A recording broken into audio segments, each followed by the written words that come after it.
Boa noite, sejam todos bem-vindos ao encontro da Melk Chapecó. Todos sabemos que Deus é indispensável em nossas vidas, porém as nossas atividades, a nossa rotina fazem com que a gente se distancie dele diariamente. Por isso é importante participar dos encontros da Melk com regularidade para conceber a importância de Deus em nossas vidas. Pois segundo o versículo 2 do 15º capítulo do segundo livro de Crônicas, o Senhor está com vocês, enquanto vocês estão com Ele. Se o buscarem, Ele se deixará achar, mas se o deixarem, Ele também os deixará. Um bom encontro a todos!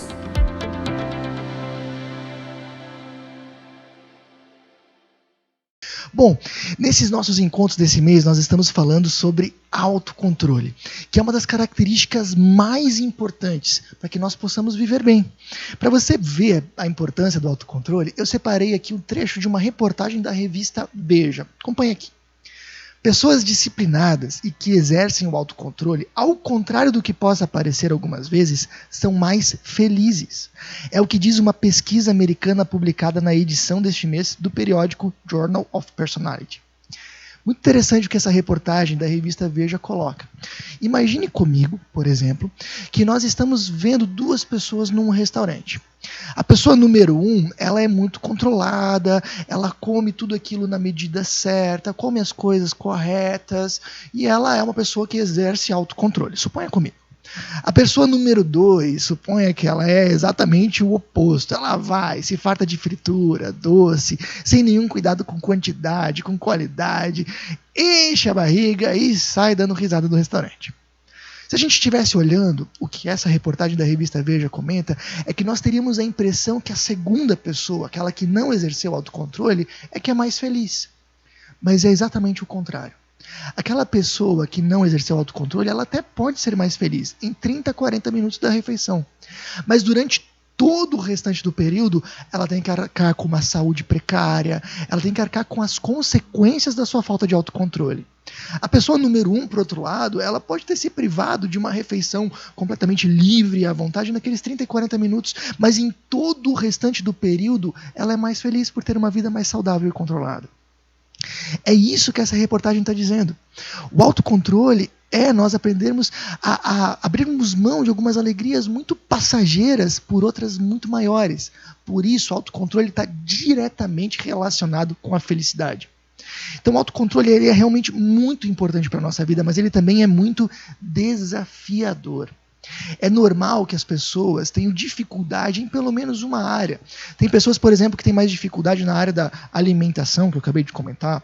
Outras podem ter dificuldade na área financeira, ou mesmo na área do seu temperamento. Mas, normalmente, em uma área, nós acabamos enroscando. Por isso, é um assunto tão importante, porque ao mesmo tempo ele é tão necessário para uma vida boa, por outro lado, ele também é extremamente desafiador. Mas existe um caminho. Um grande líder da igreja cristã do século I, chamado Paulo, conhecido como apóstolo Paulo, ele escreveu uma carta falando sobre o que viver com Deus traz para a nossa vida. E ele elenca aqui algumas qualidades. E uma das qualidades que ele coloca nessa carta é domínio próprio, uma outra palavra para autocontrole. Com isso, o apóstolo Paulo e a Bíblia ensina que viver com Deus desperta, traz para nós autocontrole. E é isso que a gente está falando nas lives desse mês. Como viver com Deus nos ajuda a controlar a nossa explosividade e impaciência com as pessoas. Falamos desse assunto 2 semanas atrás. Na semana passada nós falamos de como viver com Deus nos ajuda a controlar a nossa impulsividade. E aliás, deixa eu dizer para você, se você não pôde acompanhar qualquer uma dessas 2 lives, vale muito a pena você dar uma olhadinha. São mensagens curtas, mas que podem fazer uma diferença muito grande. Elas estão disponíveis no Facebook, no Instagram e no YouTube da Melk Chapecó. Mas hoje a gente vem com um assunto novo e muito importante. Como nós controlamos a manipulação. E talvez nesse momento você deve estar pensando, não, manipulação não é um assunto para minha vida. Espera um pouquinho, fica pelo menos mais 5, 10 minutos nessa live e talvez você vai perceber que ela tem mais a ver com você do que você imagina. A manipulação ela está mais presente em nós do que muitas vezes a gente percebe. Sabe por quê?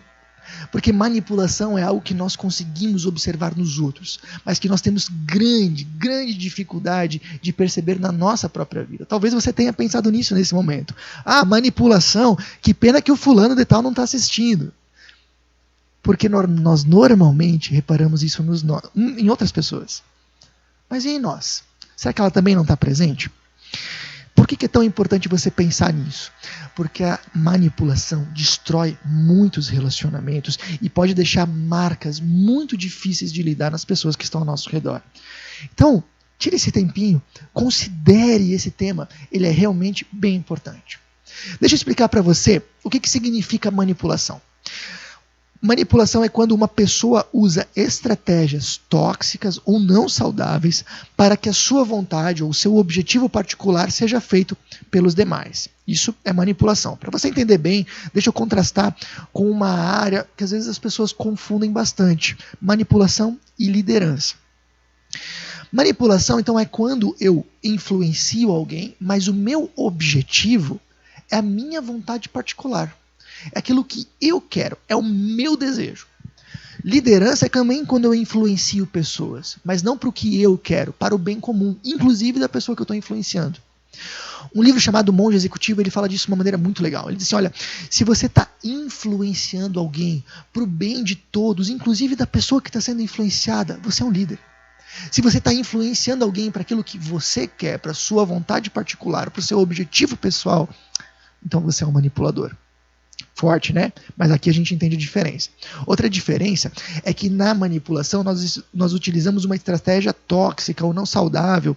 Por exemplo, a gente pode usar mentiras para convencer as pessoas a fazerem o que nós queremos, ou nós podemos despertar culpa e medo naquela pessoa para que ela faça o que a gente deseja. Isso é manipulação. A liderança, pelo contrário, nós tentamos influenciar pessoas de uma forma saudável, convencendo que aquilo é o melhor para todos, inclusive para elas. Você consegue perceber a diferença? Deixa eu dar alguns exemplos de manipulação, para que você entenda bem o que a gente está falando. Chantagem prática.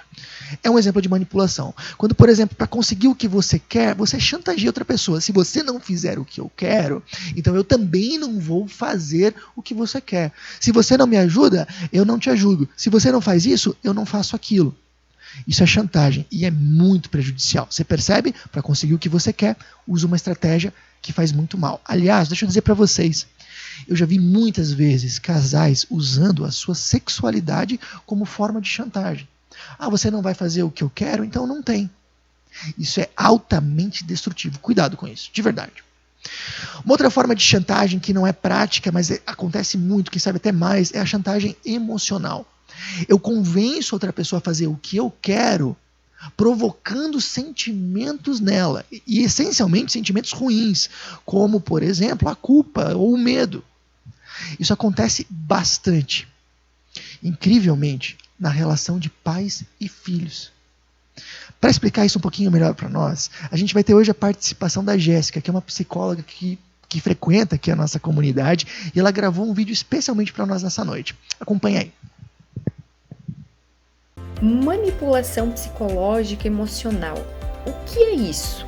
A manipulação ela é uma influência social que visa mudar o comportamento de alguém em relação a alguma coisa. Vamos falar sobre relação pais e filhos. Manipulação dos pais com seus filhos. Quando que acontece isso? Dia a dia, tá? Todos os dias vocês acabam fazendo isso com seus filhos. É algo normal. São falas diárias que geram lá no inconsciente do seu filho, a curto prazo, tristeza, certo medo, mas a longo prazo gera problemas fortes psicológicos. Tá? Então, cada vez que o seu filho desobedece uma regra, que seja comer no horário certo, não comer chocolate antes do jantar, subir na mesa, pular de algum lugar que ele possa se machucar, sabe? Esse tipo de coisa cotidiana, assim, que crianças fazem, é normal. Você precisa, ao invés de você dizer pra ele, a mamãe vai ficar triste se você fizer isso. A mamãe vai chorar. Não faz assim, senão o papai vai ficar bravo. Você joga a culpa pra ele, tá? Então assim, quando você faz essa fala, ele, eu não vou fazer isso porque a mãe vai ficar triste por minha culpa. É minha culpa dela não estar feliz. Então você inverte isso e faz ele se sentir mal. E sendo que você só deve falar pra ele por que ele não vai fazer aquilo. Ele pode ficar bravo, pode ficar triste? Sim, mas aí é por um motivo certo, não é porque você ficará triste, entende? Então você deve sempre expor pra ele o porquê daquilo. quando você faz isso, ele aprende a regra da forma que ela é certa. Porque se depois você continuar fazendo isso todos os dias, quando ele ficar adulto, ele vai ser um adulto frustrado, cheio de culpas, com medo, ele não vai conseguir discernir os seus sentimentos, ele não vai saber o que fazer. Então é muito importante que o foco seja sempre na criança, nunca em você. Isso vai fazer com que ele seja um adulto mais centrado, um adulto que saiba o que ele quer, um adulto que consiga fazer as decisões corretamente. Percebe como essa chantagem emocional é algo tão presente na nossa vida? Às vezes a gente nem se dá conta. Você viu ali o caso que a Jéssica cita? A gente às vezes educa os nossos filhos dizendo não faça isso porque vai deixar o papai triste, a mamãe triste. Ou seja, a gente está tentando influenciar eles, provocando sentimentos negativos e isso traz consequências sérias. Isso cria adultos complexados. Uma das coisas que eu mais vejo hoje acompanhando pessoas são adultos que carregam culpas falsas, que na verdade não são suas. E talvez em parte por causa de comportamentos como esse. Como a manipulação ela está mais presente do que a gente imagina. Pode estar presente também, por exemplo, no casamento e em outros relacionamentos. Olhe com atenção. Outra forma de manipulação.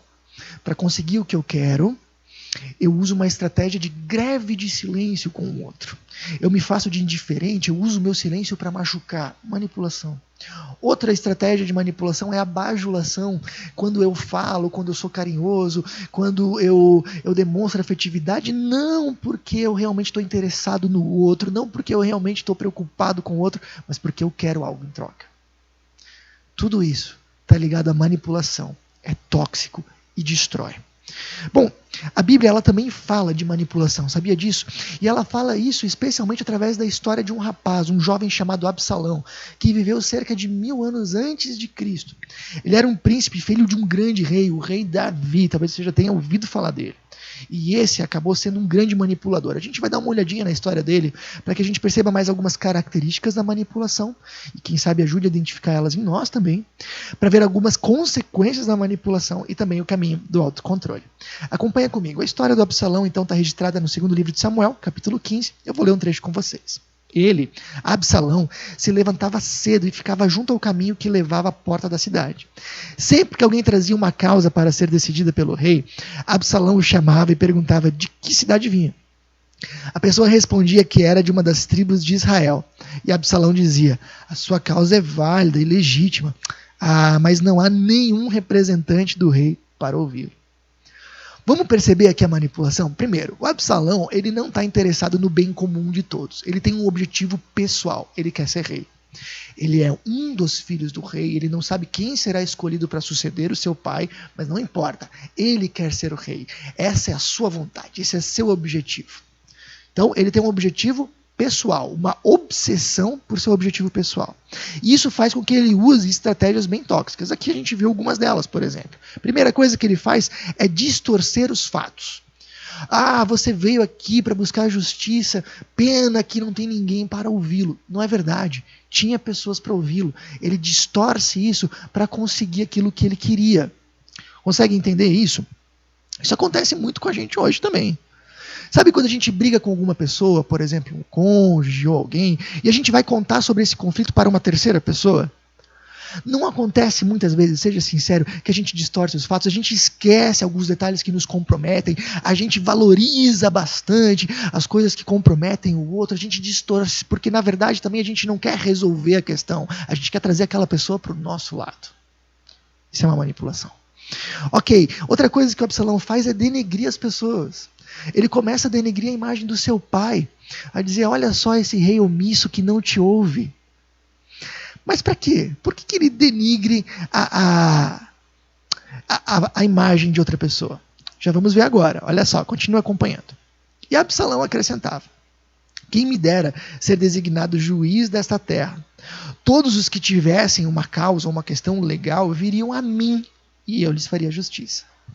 Então, além de denegrir a imagem dos outros, ele supervaloriza a sua, para se sobressair, para se destacar. Isso acontece muito hoje em mercado de trabalho. Sabe quando um colega vai lá para o chefe e começa a dedurar o seu outro colega, dizendo assim, olha só, chefe, o que ele está fazendo? Olha só, errou de novo. Olha só o que ele está fazendo. E não porque está interessado em ajudar o outro, nem porque está preocupado com o bem da empresa, nem do chefe. Não, porque ele quer que a sua imagem se sobressaia. Quem sabe até porque quer o cargo do outro.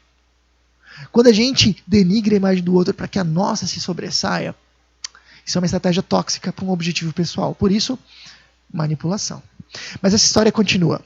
E sempre que alguém se aproximava dele para prostrar-se em sinal de respeito, Absalão estendia a mão, abraçava-o e o beijava. Bem coisa desses políticos canastrões e corruptos, né? Vai lá, beija e abraça para mostrar que é do povão, que se importa, mas na verdade ele não se importava com a pessoa. Ele fingia sentimentos para conseguir o que ele quer.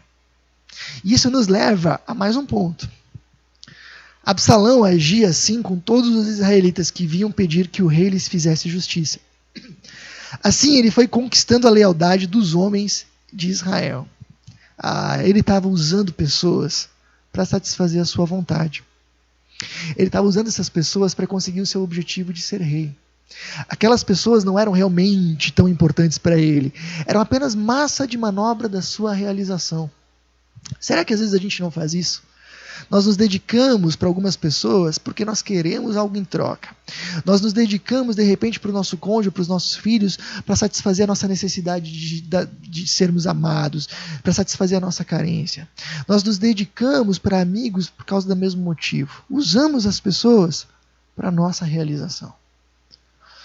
Bom, e para finalizar essas características aqui da manipulação, apenas mais uma. Ao final de 4 anos fazendo isso, Absalão disse ao rei, deixe-me ir a Hebrom para cumprir um voto que fiz ao Senhor. Hebrom era uma cidade que tinha um templo.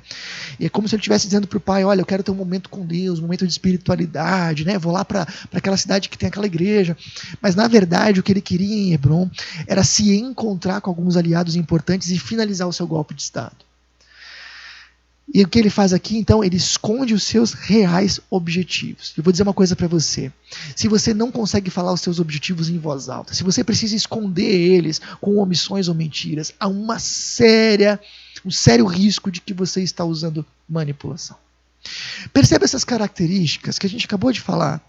Elas não estão presentes na tua vida, nos teus relacionamentos. Isso é muito importante. Faça disso um checklist.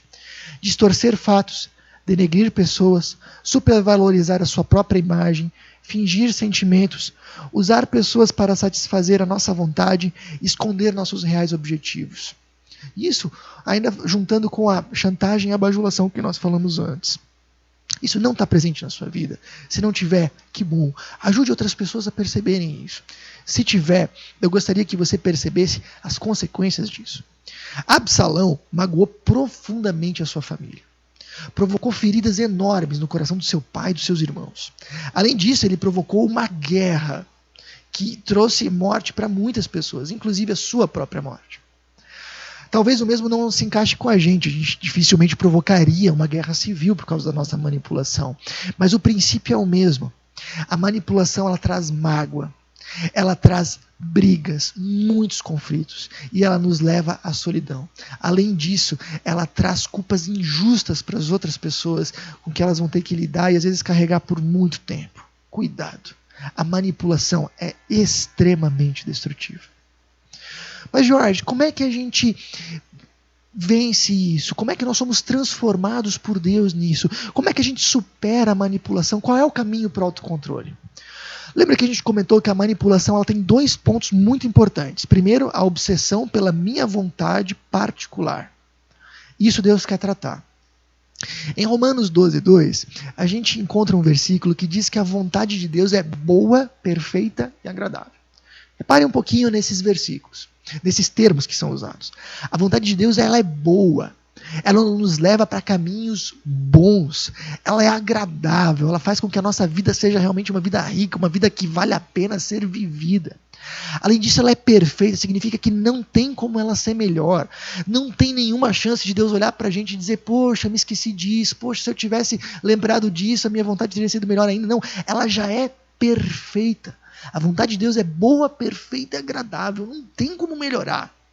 Não existe nenhum caminho melhor para a nossa vida do que a vontade de Deus.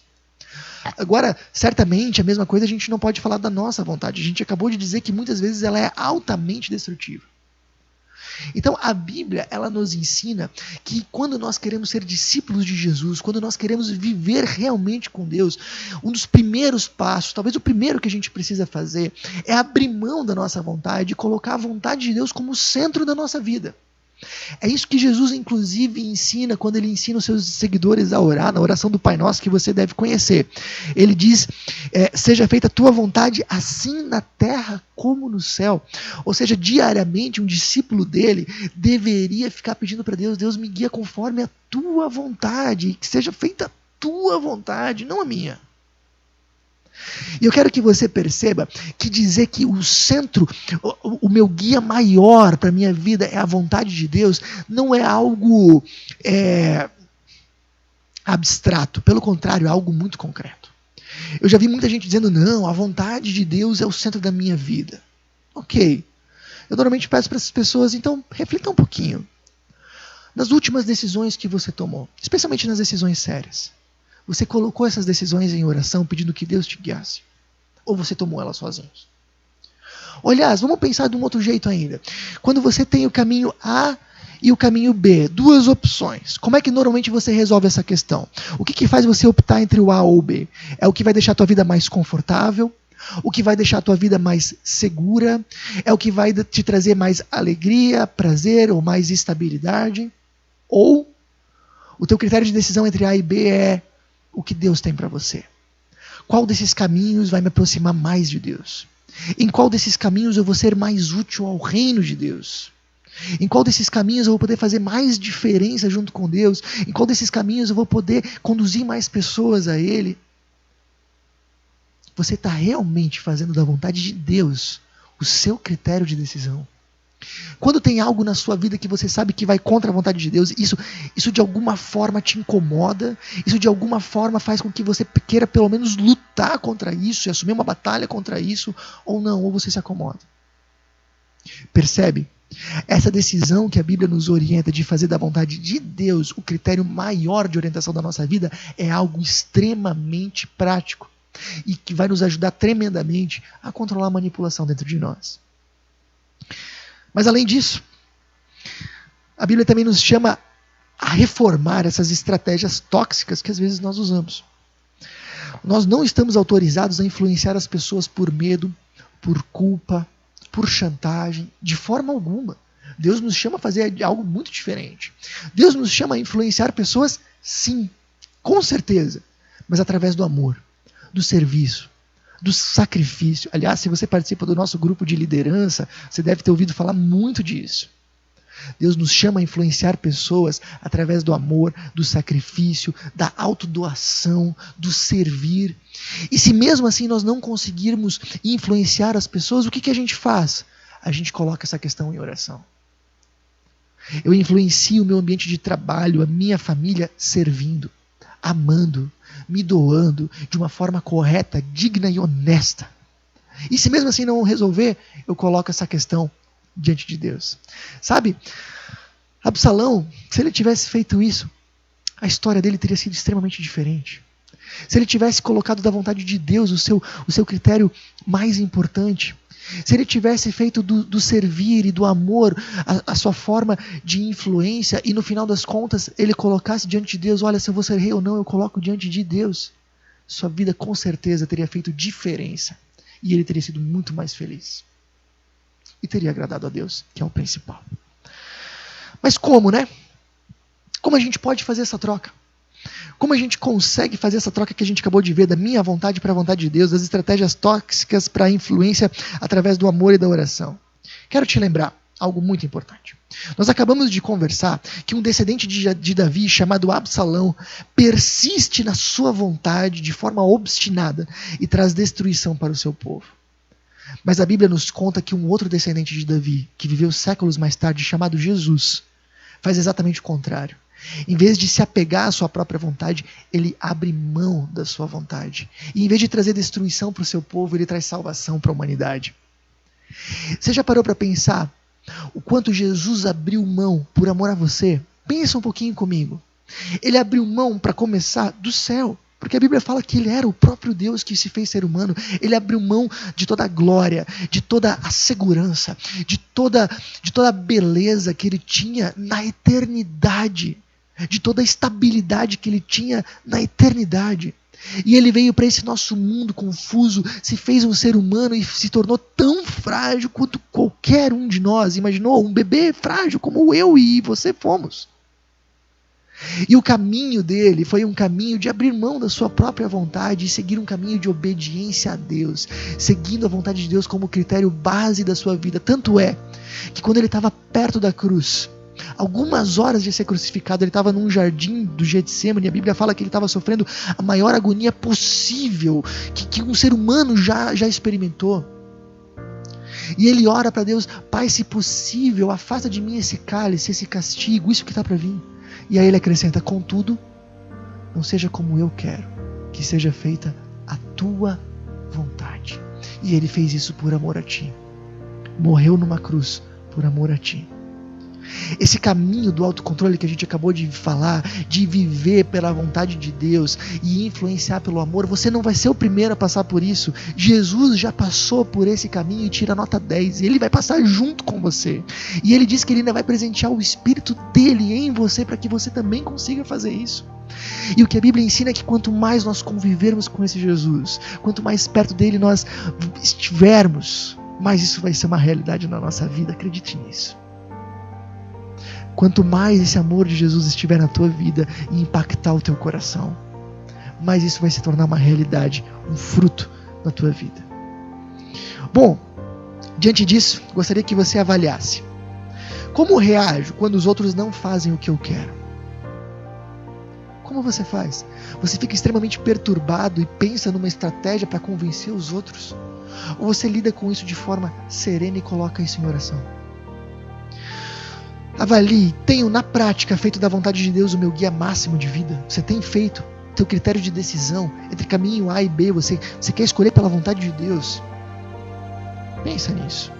Se isso talvez não é só um discurso, talvez você pode mudar isso hoje. Gostaria de te convidar e te motivar a tomar 3 decisões nessa live. Primeira, submeta a sua vontade à vontade de Deus. Faça da vontade dele o seu critério maior de decisão. Lembra, ela é boa, perfeita e agradável, não tem como ser melhor. 2. Decida realmente considerar a opinião de outras pessoas. Deus muitas vezes vai usar as pessoas que estão ao teu redor para te mostrar o que você não está vendo, para te guiar nos teus pontos cegos. Então faça isso. Decida realmente considerar e ouvir a opinião das pessoas que estão ao teu redor. Ponto 3. Decida influenciar através do amor e da oração, nunca através da manipulação. 3 decisões muito importantes.